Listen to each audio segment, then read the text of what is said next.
ஐஸ்வர்யா கருத்தரித்தல் மையங்களில் ஜனவரி 30 முதல் பிப்ரவரி 5 வரை இலவச ஆலோசனை மற்றும் சிகிச்சைகளில் மாபெரும் சிறப்பு சலுகை. இவர் நடனமாடியதை விமர்சிச்சாங்கன்னா அவர் கட்சியை விமர்சிச்சதா அர்த்தமா? அவர் கட்சியை வளர்த்து 3வது ஆண்டு தொடக்க விழா நடத்தியது என்பது தப்புன்னு அர்த்தமாயிருமா? இங்கே வெற்றித்தனமான விவாதங்கள் அதிகமாக எம்ஜிஆரை அழைத்து கொண்டு போய் பரப்புரையிலையும் பயன்படுத்தியதா இல்லையா? அப்போ அது சினிமா பிரபலம் இல்லையா? சினிமாவை பயன்படுத்தவில்லையா?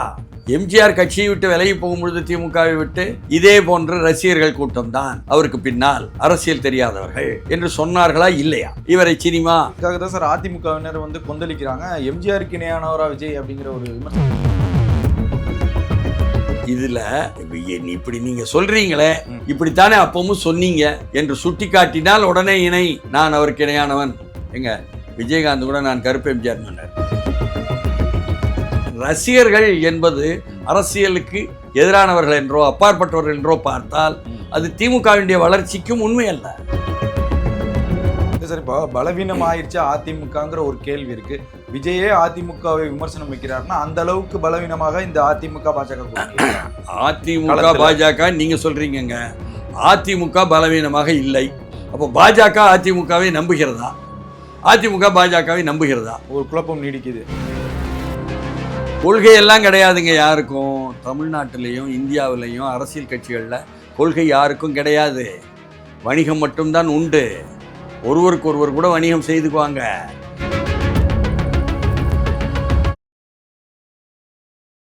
சார் வணக்கம். சார் வணக்கம். தாவேக்காவின் 3ஆம் ஆண்டு வெற்றி விழா கொண்டாடி முடிச்சிட்டாங்க. விஜயுடைய ஒரு உரை பயங்கரமான உரையாக இருந்துச்சுன்னு சொல்லி சமூக வலைதளங்களில் பேசப்படுது. ஊடக விவாதங்களையும் விஜய் பேசிய தலைப்புகளில் தான் விவாதங்கள்லாம் நடந்து முடிஞ்சிச்சு. நீங்கள் அங்கே களத்தில் நேரில் இருந்தீங்க. எப்படி சார் பார்க்குறீங்க இந்த 3ஆம் ஆண்டு கொண்டாட்டத்தை? இல்லை, அது 3ஆம் ஆண்டு தொடக்கம் தான். அது 3ஆம் ஆண்டினுடைய தொடக்கம். பிப்ரவரி 2ஆம் தேதி என்பதை ஒரு தொடக்க விழா என்பதாக தான், 2 ஆண்டு நிறைவானது என்பதற்கு தான் அவங்க நிகழ்ச்சி நடத்துகிறாங்க.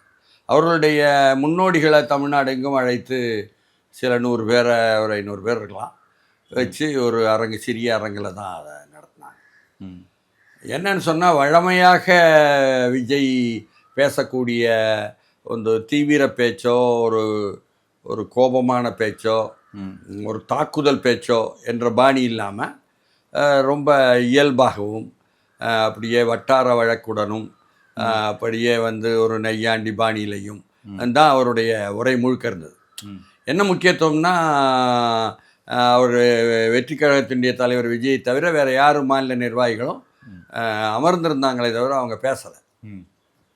இவருக்கு சால்வை அனுப்பிச்சாங்க. அந்த மாதிரி அதில் வாழ்த்து கூறுவதற்காகத்தான் என்ன அழைச்சோம். அதில் வாழ்த்து கூறுவதுக்கு என்ன, ஒரு 3வது ஆண்டு ஒரு புதிய கட்சி தொடங்குது. யாரும் புதிதாக தொடங்கினா எல்லோருமே உற்சாகப்படுத்துவோம். பொதுவாக எதிர்த்தரப்பில் உள்ளவங்க கூட நல்லா வரட்டும்பா அப்படின்னு சொல்லுவாங்க.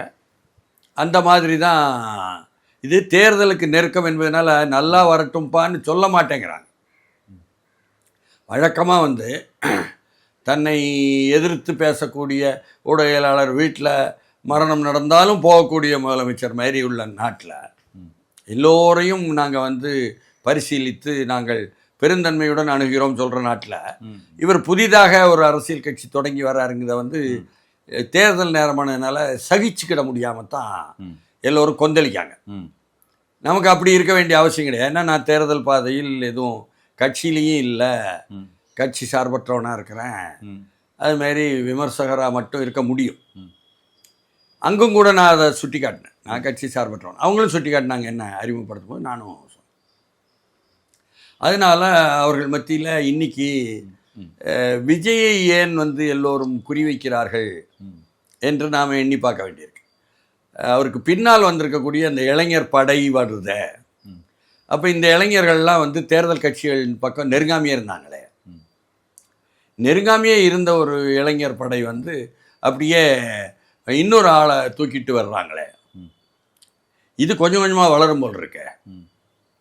இதுதான் ஆண்ட கட்சி ஆளும் கட்சி எல்லோருக்குமே ஒரு சகிக்க முடியாமல் இருக்கான்னு தெரில.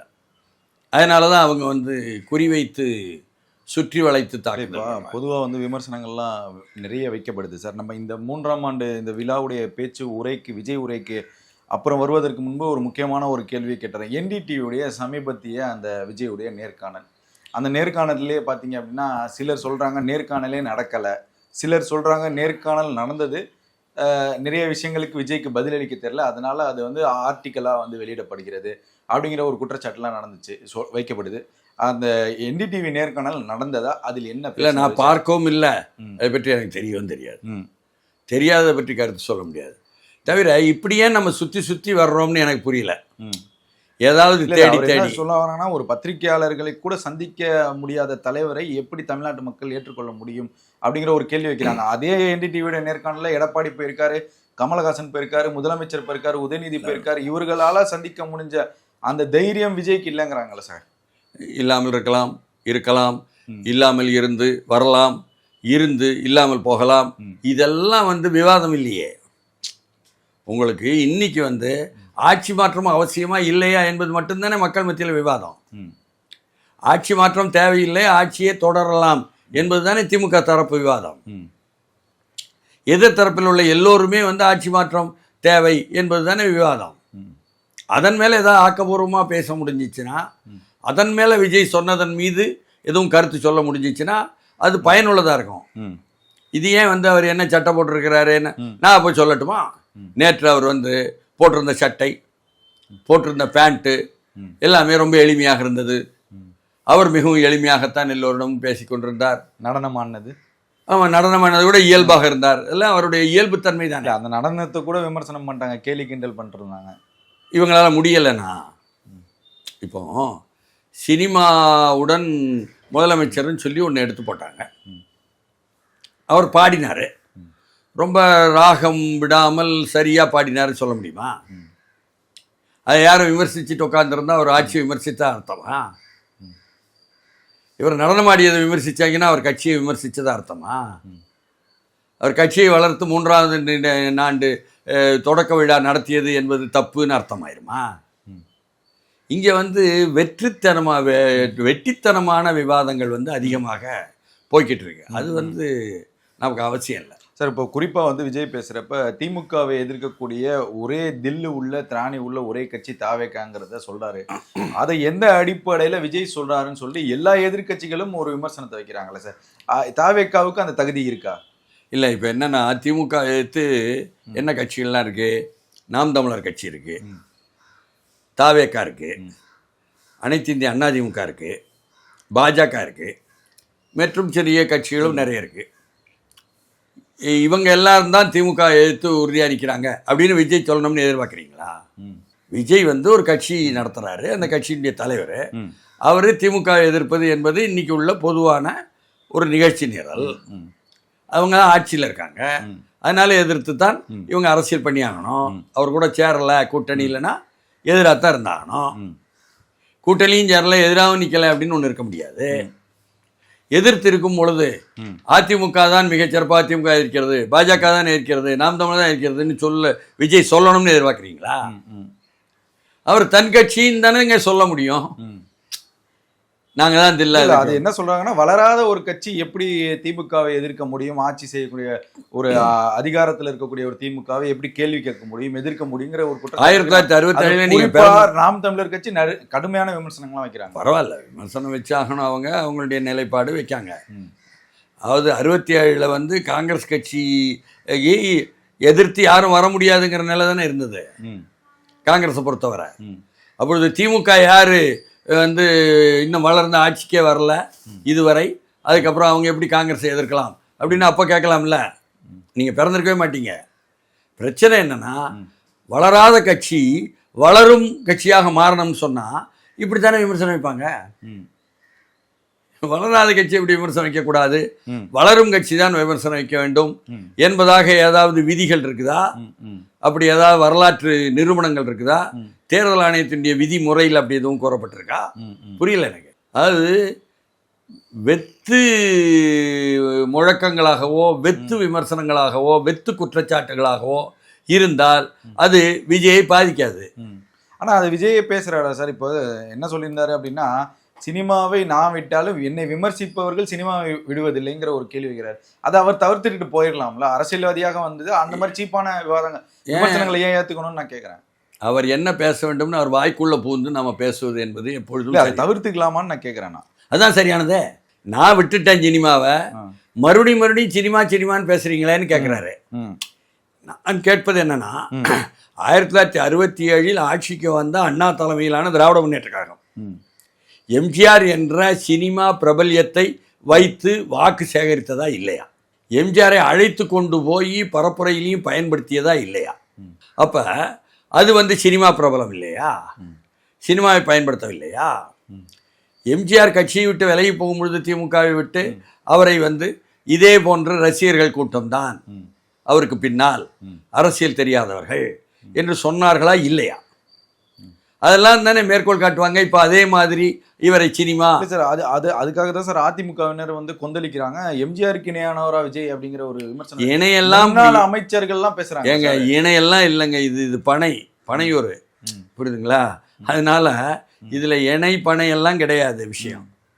ஏன்னா இதுல இப்படி நீங்க சொல்றீங்களே, இப்படித்தானே அப்பவும் சொன்னீங்க என்று சுட்டி காட்டினால் உடனே இணை, நான் அவருக்கு இணையானவன்.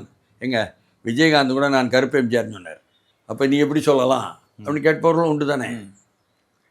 இவர் அப்படி சொல்லல, அதனால அது விவாதத்துக்கே வரல. நான் கேட்குறேன், நீங்கள் ரசிகர் தன்மை, ரசிகர்கள், சினிமா, அரசியல் என்பதாக கலந்து விமர்சனம் செய்வீர்களானால், நான் என்னை எடுத்துக்கிட்டு பேசுகிறேன். நான் கல்லூரி வாழ்க்கையிலேயே நக்சல்பாரி இயக்கத்தை பார்த்து ஈர்க்கப்பட்டு இடதுசாரிகளிலேயே நக்சல்பாரி புரட்சியாளர்கள் தான் சரியானது என்று வேலை செய்ய தொடங்கிட்டேன். ஆனால் அதே நேரத்தில் நான் யார் வெளியில் பார்த்தீங்கன்னு சொன்னால், சிவாஜி கணேசன் ரசிகர் மன்றத்தை சேர்ந்தவன், புரியுதுங்களா? அப்போ திருநெல்வேலியினுடைய ஒருங்கிணைக்கப்பட்ட திருநெல்வேலி மாவட்டம், இன்றைக்கு இருக்கிற தூத்துக்குடி, தென்காசி எல்லாம் சேர்ந்த அதனுடைய தலைமை ரசிகர் மன்றம், சிவாஜி ரசிகர் மன்றத்தினுடைய துணைத் தலைவர் நான். சிவாஜி சிவாஜியினுடைய படத்திற்காக இறங்கி முதல் நாள் அதுக்காக போராடுவோம். அது தூக்கியாச்சுன்னு சொன்னால் எதிர்த்து போராடுவோம். பொள்ளாச்சிக்கு வர்றேன் விடுமுறை நாட்களில், ஏன்னா அப்பா அங்கே கெஸ்ட் ஆஃபீஸில் வேலை வைக்காருன்னு, அவருடைய அலுவலகத்தில் உட்காந்துக்கிட்டு எப்படி கலாட்டா கல்யாணம் படத்தை தூக்கலாம்னு ஒரு தேட்டருக்கு, என்ன இஃப் யூ ஸ்டாப் கலாட்டா கல்யாணம் யுவர் தேட்டர் வில் பி பாம்ப்டுன்னு சொல்லி டைப் அடித்து அனுப்பிச்சேன். ஏன்னா நான் நக்சல்பாரி இயக்க பார்வை உள்ள, புரியுதுங்களா? அப்போ உச்சகட்டமான ஒரு ஆயுத போராட்ட அரசியலை எடுத்துக்கொண்டு அதற்காக ஈடுபடுவதற்கு தன்னைத்தானே முழுமையாக ஈடுபட தயாரான ஒரு இளைஞன் ரசிகர் மன்றமாகவும் இருக்க முடியுதில்ல, சம்பந்தமே இல்லாம. அதனால ரசிகர்கள் என்பது அரசியலுக்கு எதிரானவர்கள் என்றோ அப்பாற்பட்டவர்கள் என்றோ பார்த்தால் அது திமுகவினுடைய வளர்ச்சிக்கும் உண்மை அல்ல. நான் என்னையே உதாரணமா தூக்கி போடுறேன், இது உண்மை அல்ல, அது வேறு, இது வேறு. அதே போல திருக்குறளை மேற்கோள் காட்டி அந்த திருக்குறள் திமுகவுக்காக ஒரு திருக்குறளே பேசியிருந்தாரு. அதாவது திருவள்ளுவர் இப்பொழுது வந்தால் அவர் நடக்கும் திமுக ஆட்சியை பற்றி என்ன சொல்வார் என்று நினைக்கிறீர்கள்? அதுக்கு திமுக தரப்பு அப்படின்னு கேட்டுட்டு அதுக்கு திமுக தரப்பு என்ன சொன்னாங்க, திருவள்ளூர்னா யாருன்னு தெரியுமா விஜய்க்குன்னு கேட்குறாங்க. திமுக எல்லோரும் எல்லாமே தெரிந்திருப்பதனால்தான் ஆட்சி இப்படி நடந்து கொண்டிருக்கிறது. அதனால விஜய்க்கு மட்டும் தெரியாது. இல்லை சரி, எந்த மாதிரி ஆட்சி மக்களுக்கு அநீதி இழைக்கப்படுதுங்கிற ஒரு கேள்வி இருக்கு. எங்க தேர்தல் ஒரு மாமன்ற உறுப்பினரே சொல்றாங்க, நான் ஒரு கொள்கைக்கு அப்பாற்பட்ட ஒரு மாமன்ற உறுப்பினராக இருந்தாலும் என்னோட தொகுதிகளில் திமுக மிக சிறப்பாக பணிகளை செஞ்சிருக்காங்கன்னு சொல்லி மாமன்ற உறுப்பினர் பாஜகவை சேர்ந்தவங்க பேசுறாங்க. நீங்க சென்னை மாநகராட்சியினுடைய மேற்கு மாம்பலத்தினுடைய பாஜகவினுடைய மாநகராட்சி உறுப்பினர் உமா ஆனந்தை குறிப்பிட்டீர்கள் என்றால், அந்த உமா ஆனந்த் தன்னுடைய பகுதியில் திமுக சிறப்பாக வேலை செய்கிறது என்று தேர்தல் நேரத்தில் சொல்லியிருக்கிறார் என்பது உண்மை. அவரை பாஜக என்றைக்காவது பெருமையாக சென்னை மாநகராட்சியிலேயே நாங்கள் ஒரு இடத்தை கைப்பற்றி விட்டோம், பார்த்தீர்களா எங்களுடைய வெற்றி என்று கொண்டாடியதா? அவர் யார்? அவருடைய கணவர் மறைந்துட்டார். அவர் யார்? தலைவர் கலைஞருக்கு மருத்துவராக அவர் இருந்தார் என்பதற்காக அவரை நிறுத்தியதே நீங்க நில்லுங்கன்னு சொல்லி, என்ன ஆளும் குடும்பத்தினுடைய என்ன அந்நியார் தான் என்ற ஒரு கருத்திற்கு தெரியுமா? உங்களுக்கு தெரியாது. எனக்கு அது மட்டுமல்லாமல் ஜே அன்பழகன் அவருடைய மகன் எதிர்த்து ஒரு சரியான வேட்பாளரை போட்டு உமானந்தை தோற்கடித்து விடுவார் என்ற நிலைமை வரும்பொழுது அப்படியெல்லாம் வேண்டாம், அப்பாவுக்கு மருத்துவருடைய மனைவி என்பதாக குடும்பத்தில் இருந்தே என்ன மகள் சொன்னதாகவும் ஒரு செய்தி இருக்கிறது, தெரியுமா? உங்களுக்கு தெரியாதா? அதனால் திமுகவின் மூலம் பத்திரிகையாளர்கள் எல்லாமே வந்து திமுகவுக்கு எதிராக கேள்வி கேட்டா இந்த மாதிரி ஒரு விஷயத்த சொல்றீங்க, திமுகவுக்கு ஆதரவாக ஒரு கேள்வியை கேட்டா அப்படியே வேற மாதிரி சொல்றீங்களா சார்? எல்லா பத்திரிகையாளர்களும் ஒரே மாதிரி இருக்கீங்க? இல்ல அப்படி அல்ல. திமுக அல்ல விஷயம். தாவேகாவுக்கு ஆதரவாக ஒரு கேள்வி எழுப்புனா அதுக்கு எதிராக வந்து அவர் பாஜகவுடைய ஆளு அப்படிங்கிறாங்க. பாஜகவுடைய நபரை பற்றி குறிப்பிட்டா அவர் திமுகவுக்கு இல்ல யாரும் யாருடைய நபரும் இல்லைங்க. உமா ஆனந்தனுடைய வெற்றிக்கும் உமா ஆனந்த் நின்னதுக்கும் காரணங்கள் உங்களுக்கு கிடைக்கலன்னு சொல்லுங்க, தெரியலன்னு சொல்லுங்க. நான் சொல்றது ஆதாரபூர்வமா தானே சொல்றேன். இல்ல சார், நீங்க தகவல் சொல்றீங்க, ஆனா வந்து இது அப்பொழுதே தெரியுங்க. கொள்கையில இருக்காங்க, இப்ப பாஜக இருக்கக்கூடிய கொள்கை எல்லாம் கிடையாதுங்க யாருக்கும். தமிழ்நாட்டிலையும் இந்தியாவிலையும் அரசியல் கட்சிகள்ல கொள்கை யாருக்கும் கிடையாது. வணிகம் மட்டும்தான் உண்டு. ஒருவருக்கு ஒருவர் கூட வணிகம் செய்துக்குவாங்க. நீங்க வெளியில உள்ள கட்சி அரசியல் கூட்டணி வேறு, வணிகம் என்பது வேறு, வணிக கூட்டணி வேறு. அதனால அப்படிலாம் பார்க்காதீங்க. ஏன்னா அவர்கள் வெற்றி பெற்று வந்தார்கள் என்பதற்கு முதலில் கூறப்பட்ட எதிர்பார்ப்புகள் வேறு, அதற்கு பிறகு இந்த செய்திகள் வேறு. அதனால திமுக தரப்பில் இருந்து அவர் வேட்பாளராக நிற்பதற்கும் வெற்றி பெறுவதற்கும் என முழுமையான ஆதரவு இருந்தது என்ற ஆதாரங்கள் தான் வந்து கேள்விப்படுறோம். பிரச்சனை இல்லை, அவங்கள்ட்டயே கேட்டோம்னு சொல்றாங்க. யாரு? பாஜக ஆதரவு பத்திரிகையாளர்களே. அவங்க சிரிச்சுக்கிட்டே போனாங்கன்னு சொல்றாங்க. அதனால அவங்க சொல்வதை உதாரணமாக வைத்துக்கொண்டு திமுக ஆட்சி நீங்க சொன்னா, கொளத்தூர் என்ற முதலமைச்சருடைய சட்டமன்ற தொகுதிக்கு உள்ளே போய் அங்கு மழையால் வந்திருக்கக்கூடிய சென்னைக்கு முழுக்க 4000 கோடியை செலவழித்த முதலமைச்சர், செலவழித்ததாக வெளியே அறிவித்த முதலமைச்சர், அந்த கொளத்தூர் என்ற தொகுதிக்குள் உள்ள சாலைகளில் 4 ஆண்டுகளாக நிலைமை என்ன இருந்ததுன்னு விசாரிங்க. மாணவ மாணவிகள் பள்ளிக்கூடத்திற்கு செல்வதற்கு பயனுள்ளதா இருந்ததான்னு விசாரிங்க. இப்ப 4.5 ஆண்டு கழிச்ச பிறகு முக்கிய சாலைகள் பழுதுபடுத்தப்பட்டுள்ளது சரியாக, ஆனால் உள்சாலைகள் இன்னமும் தண்ணீர் நிற்கிறது மழை பெய்தால் என்ற நிலைமை இருக்கான்னு பாருங்க. அப்போ முதலமைச்சருடைய தொகுதியிலேயே இப்படி இருக்கே என்பதை பேச மாட்டாங்களா? எதிர்கட்சி பேசலையேன்னு கேட்டீங்கன்னா அது எனக்கு காரணம் தெரியாது. புரியுதுங்களா? எல்லாவற்றிலும் பிரச்சனை இருக்குது. பிரச்சனை இருப்பதை சொல்றாங்கன்னு சொன்னா அதற்காக சொல்கிறார்கள் என்று மட்டும் பார்க்க கூடாது. தாவேகா வந்து மக்கள் சக்தி உள்ள ஒரு கட்சி, திமுக தலைமையில ஒரு கூட்டணி இருக்கு. அதிமுகவை ரொம்ப மட்டம் தட்டி பாஜக தலைமையில இருக்கக்கூடிய சிலருங்கிற ஒரு விஷயத்தை குறிப்பிடுறாரு. உடனே அதிமுகவுடைய முன்னாள் அமைச்சர்கள்லாம் கொந்தளிக்கிறாங்க. உலக உத்தமரை கூட வச்சிருக்கீங்களேன்னு செங்கோட்டையனை குறிப்பிட்டு திண்டுக்கல் சீனிவாசன் சொல்றாரு. சிறைக்கு சென்ற ஒரு ஊழல் வழக்குல அப்படின்னு சொல்லி ஏகப்பட்ட நிறைய பர்சனலான விஷயங்கள் எல்லாம் வெளியே கொட்டுறாங்க. இப்போ அம்மா காலில் விழுந்த விஜயுடைய புகைப்படங்கள்லாம் வெளியிடுறாங்க. இந்த விமர்சனங்கள் தேவையா சார் விஜய்க்கு? இல்லை, இந்த விமர்சனங்கள் தேவையா தேவையில்லையா? அவர் ஒன்று சொல்லிட்டாரு, எதிர்வினை ஆட்டுறாங்க. சரிதானா? உள்ளபடியே என்ன நிலைமை என்பதைத்தான் நாம் வந்து பார்க்கலாம். உள்ளபடியே எடப்பாடி பழனிசாமி தலைமையிலான அனைத்திந்திய அண்ணா திமுக சொல்வது என்ன? அனைத்திந்திய அண்ணா திமுகவினுடைய தலைமையிலான கூட்டணி என்பதைத்தான் அவர்கள் சொல்கிறார்கள், சொல்கிறார்கள் அவர்களுடைய அணிகள். பாஜக என்ன சொல்கிறது? தங்கள் தலைமையில் உள்ள என்டிஏ தான் தமிழ்நாட்டிலும் இருப்பதாக என்டிஏ கூட்டணி என்ன போராட்டம் இது போட்டி போடுகிறது என்று அவங்க சொல்றாங்க. அது கூட்டணி ஆட்சின்னு கூட சொல்லிக்குவாங்க. அனைத்து இந்திய அண்ணா திமுக தனித்து வரும், தனித்த ஆட்சி நடத்தும்னு எடப்பாடி பக்கத்தில் சொல்றாங்க. அப்ப 2 விஷயங்கள் சொல்கிறாங்க என்பது உண்மை. மதுராந்தகத்தில் மோடி வந்த மேடையில் வந்து என்டிஏ கூட்டணிக்காரர்களும் இருந்தாங்க, அதிமுக கூட்டணிக்காரர்களும் இருந்தாங்க. 2 கூட்டணிகள் சேர்ந்திருந்தது. சேர்ந்து இருந்தன என்பதுதான் நடந்த நிகழ்வு. சேர்ந்து இருப்பார்களா என்பது எதிர்கால நிகழ்வு. புரியுதுங்களா? இதுல சேர்ந்து இருக்கக்கூடாது, பாஜகவுக்கு பின்னால் என்ன போகக்கூடாது அதிமுக என்ற கருத்துள்ளவர் தான் விஜய் என்று சென்ற கூட்டங்களிலேயே அவர் வந்து சொல்லியிருக்கிறார். அதுதான பொருள். திராவிட முன்னேற்ற கழகம் கூட பாஜகவுக்கு அடிமையாக இருக்கிறீர்கள் என்றுதான் திமுகவை விமர்சிக்கிறதை தவிர, அதிமுக விமர்சிக்கிறதை தவிர, அதிமுகவை குறிப்பிட்டு நேரடி தாக்குதல் நடத்தினார்களான்னு சமீபத்தில் நமக்கு தெரியல. தமிழ்நாட்டில் பொதுமக்களும் கூட பாஜகவா ஐயோ வேணாம் என்று சொல்ற நிலையில் தான் இருக்கிறார்கள் என்பது நமக்கு தெரிந்த உண்மை. இத்தனைக்கும் மத்தியில் தான் அது பார்க்கப்பட வேண்டும். ஆனால் அவர் அப்படி அதிமுகவை என்ன சில கட்சிகள்னு சொல்லும் பொழுது, அதிமுக தலைமை என்பதை ஏற்காமல் சொல்லும் பொழுது எதிர்வினை ஆற்றத்தானே செய்வாங்க. அது நடக்கத்தான் செய்யும். அதை எப்படி மறுக்க முடியும் நீங்க? சார், இப்போ பலவீனம் ஆயிடுச்சா அதிமுகங்கிற ஒரு கேள்வி இருக்கு. விஜயே அதிமுகவை விமர்சனம் வைக்கிறாருன்னா அந்த அளவுக்கு பலவீனமாக இந்த அதிமுக பாஜக கூட்டணி இருக்கா? அதிமுக பாஜக நீங்க சொல்றீங்கங்க, அதிமுக பலவீனமாக இல்லை. யதார்த்தத்தில் திமுக தாங்கள் பலமாக இருப்பதாகவும் அதிமுக தாங்கள் பலமாக இருப்பதாகவும் நம்புவதுதான் என்ன தமிழ்நாட்டினுடைய தேர்தலை நோக்கியுள்ள பாதை சூழல். இதில் அதிமுக வெற்றியடைய முடியும் திமுக எதிர்ப்பு வாக்குகளை என்ற நம்பிக்கையில் அவர்கள் பயணம் செய்கிறார்கள். அதற்கான ஆதாரங்கள் இல்லைன்னு நீங்க சொல்ல முடியாது. திமுக எப்படியும் நாங்கள் வெற்றி பெற்றுவிட வேண்டும் என்பதற்கான முயற்சிகளை எடுக்கிறோம் என்று இவர்கள் சொல்கிறார்கள். அப்படி அவர்கள் கொடுப்பார்கள் என்பதையும் இல்லை என்று சொல்ல முடியாது. இதுதான் நிலைமை. திமுகவுடன் காங்கிரஸ் சேர்வதனால் திமுகவுக்கு லாபம், பலன் அதிகம் இல்லையா? ஒரு இமேஜ் கிடைக்கும், மற்றதெல்லாம் இருக்கு. பிரியங்கா, இந்திரா இவங்க எல்லாம் ராகுல் எல்லாம் பரப்புரை செய்யும் பொழுது இன்னும் உதவியா இருக்கும். பாஜக அதிமுகவுடன் சேர்வதனால் அதிமுகவுக்கு சரிவு, அது பலவீனம், பலம் அல்ல. இதுவும் எல்லோருக்கும் தெரியும், பாஜகவுக்கும் தெரியும், அதிமுகவுக்கும் தெரியும். ஆனால் காங்கிரஸ் திமுகவுடன் தொடர வேண்டுமா என்பதை காங்கிரஸ் தொண்டர்கள் மத்தியில் மாறுபட்ட கருத்துக்கள் உண்டு என்பதும் தெரியும்.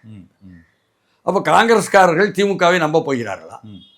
திமுக காரர்கள் காங்கிரஸை நம்ப போகிறார்களா? கூட்டணி ஆனால் உறுதியாக இருக்க போகிறது, இதானே? அப்ப ரெண்டு பேர் நம்பிக்கை இல்லாமல் இருக்கும் கூட்டணியாக அந்த நம்பிக்கை கூட்டணி இருக்குது. அதே போல பாஜக காரர்கள் சொல்றாங்க அதிமுகவினுடைய ஆதரவாளர்கள் எங்களுக்கு ஓட்டு போட மாட்டாங்கன்னு சொல்றாங்க. அப்போ பாஜக அதிமுகவை நம்புகிறதா, அதிமுக பாஜகவை நம்புகிறதா? ஒரு குழப்பம் நீடிக்குது. அங்கும் நம்பவில்லை, நம்பவில்லை எல்லோருக்கும் தெரியும். ஆனால் கூட்டணி நிற்கிறது.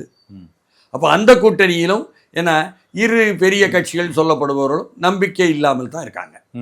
இப்படி ஒரு நம்பிக்கை இல்லாத கூட்டணியை எடுத்து ஒரு நம்பிக்கை இல்லாத கூட்டணி மோதி கொண்டிருக்கும் பொழுது புதிதாக 3ஆம் ஆண்டை கொண்டாடக்கூடியவர் நாங்க தான் முன்னேற போறோம் என்று சொல்வதிலேயோ ஆர்வப்படுவதிலேயோ என்ன அதை அறிவிப்பதிலேயோ புதிய ஆச்சரியம் செய்தி ஒன்றும் இல்லையே. தாவேக்கா தான் தமிழ்நாட்டில் மிகப்பெரிய சக்தியாக வளர்ந்திருக்குன்னு விஜய் ஒரு பக்கம் குறிப்பிடுறாரு. அதே போல திருவள்ளூர் இருந்திருந்தார் கூட திமுகவுக்கு எதிராக ஒரு குரலை எழுதியிருப்பாருங்கிற ஒரு விஷயத்தையும் பதிவு செய்கிறாரு. இப்போ தாவேக்காவுடைய அந்த வளர்ச்சிங்கிறத நீங்க எப்படி சார் பாக்குறீங்க? எந்த அளவுக்கு இன்னைக்கு விஜய் 1000 விமர்சனங்கள் வைத்தாலும் அடுத்தடுத்த அடியாக அவர்கள் சென்று கொண்டு தான் இருக்காங்க. விமர்சனங்களும் கட்சி உட்கட்சி பூசல்கள் வெளியே வந்தாலும் ஒரு படி மேலதான் போய்கிட்டு இருக்காங்க. இந்த வளர்ச்சிங்கிறது எந்த அடிப்படையில வளர்ந்துருக்குன்னு நீங்க நினைக்கிறீங்க? இல்ல, அதாவது சுழியில் இருந்து ஒன்றாக தொடங்கினாலோ 3ஆக மாறினாலோ 3 ஆண்டுகள் தான் இன்னும் ஆகவில்லை, 2 ஆண்டுகள் தான் நிறைவு பெற்ற ஒரு கட்சிக்கு முதல் தேர்தலை சந்திக்கும் பொழுது ஒவ்வொரு அடியும் வரவும் வளர்ச்சி தானே ஒன்று. 2வது, வளர்ச்சியை எப்படி மதிப்பீடு செய்ய போறீங்க? எல்லோருமே 10 விழுக்காடு 12 விழுக்காடுன்னு சொல்லிட்டு இருந்தவங்க 15 விழுக்காடுன்னு இப்போ சொல்ல ஆரம்பிச்சிட்டாங்களா விஜய்க்கு? இல்லை, 20 விழுக்காடு வரை என்று முதலமைச்சர் சொன்னதாகவே ஒரு ஊடகத்தில் வந்துச்சா? 18 விழுக்காடுன்னு சொன்னதாக அந்த காலங்களில் திமுகவினர் விஜய்க்கு என்ன ஓட்டு கிடைக்க போகுது அப்படின்னு பேசினவங்க இன்னைக்கு 10% சில பேட்டிகள்ல பேசுறாங்க. 10ல இப்ப 15 கூட உயர்ந்திருக்கு. அதையும் தாண்டி பெண் நிறுவனம் ஆய்வு எடுத்தது ஓவராலாக 18 விழுக்காடு தான் வருவார் விஜய் என்று தன்னுடைய மண்டல பொறுப்பாளர்களுடைய கூட்டத்தில் முதலமைச்சர் சொன்னார்னு மின்னம்பலத்தில் வந்துச்சு. அப்ப அதையும் தாண்டி என்று ஆய்வுகள் சொல்கின்றன, உளவுத்துறை சொல்கிறது என்ற செய்திகளும் தான் வந்துகிட்டு இருக்கு. அதனால வளர்ச்சி என்பது நிச்சயமாக இருந்துதான் ஆகும், இருக்கிறது என்பதும், இளைஞர்கள் அதை நோக்கி போகிறார்கள் என்பதும், அதையும் தாண்டிய வயதுக்காரர்களும் கூட ஆர்வப்படுகிறார்கள் என்பதும், மாற்றத்தை விரும்புவது எதை நோக்கி செல்ல வேண்டும் என்பதில் இன்னைக்கு அதிமுகவும் விஜய் கட்சி தாவேக்காவும் தான் நிக்குது முன்னால. 2 பேரும் ஒன்று சேர்ந்துட்டா நிச்சயமாக ஆட்சி மாற்றம் உறுதி என்று சொல்பவர்களும் இருக்காங்களா இல்லையா? 2 பேரும் தனித்தனியா கேட்டீங்கனாலும் அந்த 2 பேரும் ஒன்று சேர்ந்துட்டா அதிமுக விஜய் கட்சியும் என்பதை மறுத்து யாராவது பேச போறாங்களா? 2 பக்கமும் இல்லை தானே. திமுக காரர்கள்ட்டையும் போய் கேட்டீங்கன்னா அவங்க 2 பேரும் ஒன்று சேர்ந்துட்டா ஆட்சி மாற்றம் உறுதி என்று தானே அவர்களும் சொல்ல போறாங்க. இப்படி எழுதப்படாத ஆனால் என்ன சுவரில் எழுதப்பட்டது போன்ற செய்திகளை வைத்துக்கொண்டே நாம் இல்லை என்று வாதம் செய்வதில் எனக்கு நியாயம் தெரியும். பார்ப்போம் சார். பொறுத்து இவ்வளவு நேரம் பல்வேறு கேள்விக்கு பதில். நன்றி சார்.